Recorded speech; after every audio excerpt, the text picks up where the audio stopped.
How's it going, you guys? So today I have another opportunity to once again collaborate with 271, and this time I will be installing their rear motor mount, which will fit the 2022 plus Honda Civics and the 2023 Acura Integras. So let's go ahead and unbox this thing. Quick unboxing here, should be fairly simple. Here we go. We got Redefine on there. Then we got the rear motor mount itself. Got the Redefine logo here. And then we got a print of the W from the 271 logo right there. It's actually super nice and light. And then let's turn it around. We have a nice quote here, winning is winning. Oh, I see what they did there. This is from Vin Diesel. Winning's winning.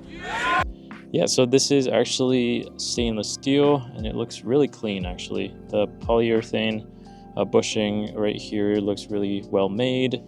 Which is good because this kind of material is really high corrosion resistance, so the strength and integrity it gives the rear motor mount will go a long way. I chose this die-cast aluminum 70A street version because I wanted that perfect compromise when it comes to road performance and a good decrease of NVH, which I'll go over later. The street cast is actually just like the best of both worlds, which is what I liked, and then it won't hurt your bank as much, which is really nice, while the billet aluminum 90A race option, which I'll show you guys right here, is actually the one that offers the best performance to those who are like looking for straight up like traction and zero wheel hop and are able to give up some comfort. And one more thing I forgot to show you guys. Got some install instructions here and then 271 sticker. So moving on, for those wondering what NVH stands for, so that is noise, vibration, and harshness, meaning like types of irritants that you can feel through the cabin, like droning and so forth, and even your passengers can feel it. So 271 actually created this rear motor mount, which has a perfect balance of performance improvement and a slight increase of NVH depending on which kind you get. But other than that, let's get to installing and I'll talk more about it afterwards. I also just realized I get to use my new jack that I got from Black Friday. I've never touched this thing since and it's still unopened, so let's get this thing open and get the car jacked up. And here it is. This thing looks really nice. All right, so we got it mounted up. I didn't want to go too high since I didn't really need that much space. So for this install, these are the tools that you'll need. You'll need a Phillips head screwdriver, and we also need a flathead screwdriver.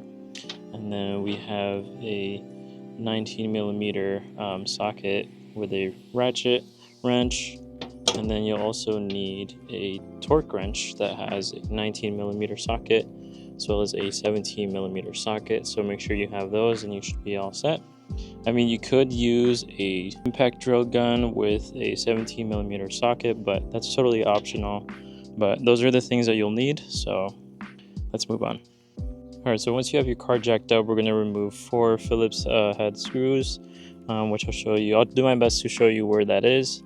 So after that, we're gonna remove 4 flathead screws around the skid plate so we can take the skid plate off. There's the second one there, and then we also have the third one here, and then the fourth one here. Once I have the skid plate off, I'll show you guys where those are so it's easier for you guys to see.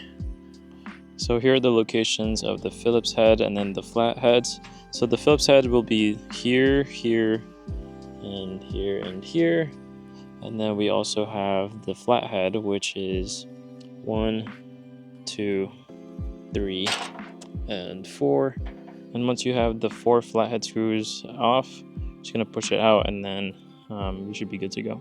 Now what we're gonna do is we're gonna remove these screws, which is this one on the engine side and then the chassis side. So it's a 17mm. And then this is a 19mm, so let's get those off.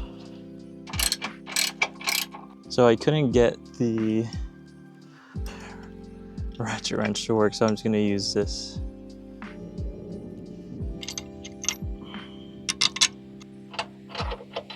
And we're gonna pull this way.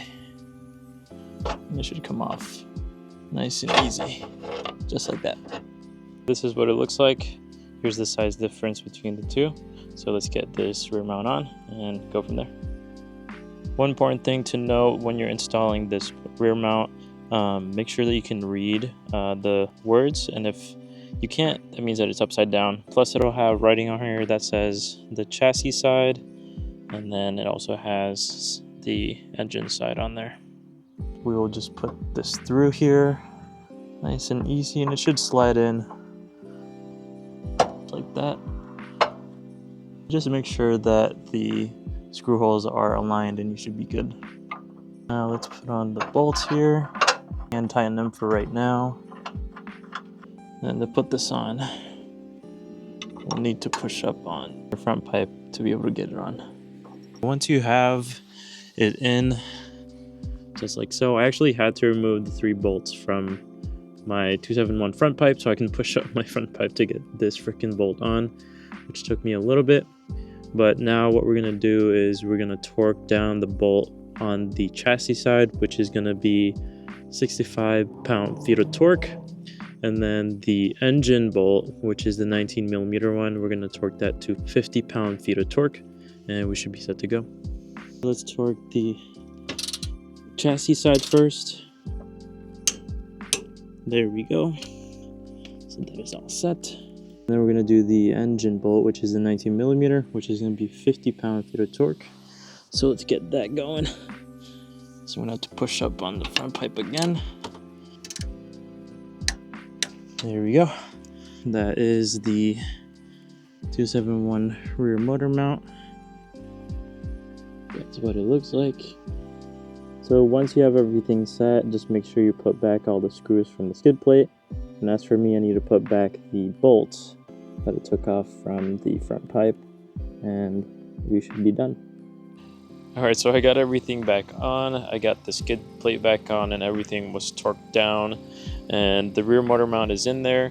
I'm going to do a clip after a few days of driving it, so the next clip is of me talking about how it feels after, you know, testing it out and getting a feel for the motor mount itself. So let's get to the next clip.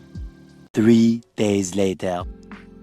Alright, so after driving with the new rear motor mount from 271 for like a couple days, the noise, vibration, and harshness of the engine is a bit more than OEM, which is expected. To be fair, I can't really tell too much since I have the 271 front pipe back exhaust system, so I'm used to the loudness in my car. Plus I've only driven it for a few days, but from day one I can for sure tell by just turning on the engine. The engine noise is a bit louder, and I'd say 10 to 15% stiffer and louder for sure, especially in like first, second gear. But once you get over third, fourth, fifth, and sixth, it's not really noticeable. One thing to understand though is that the polyurethane has a break-in period of a couple weeks, so I'm experiencing some cabin vibrations, which is again expected, and depending on how cold it is outside, that'll also affect how much vibration you'll feel. But over time the car warms up and it'll settle and the vibration will decrease. I love it though. It feels good and it made the engine sound better. I don't know how to describe it, but all I know is that it sounds good and I won't have to worry about my traction being bad with this rear motor mount from 271.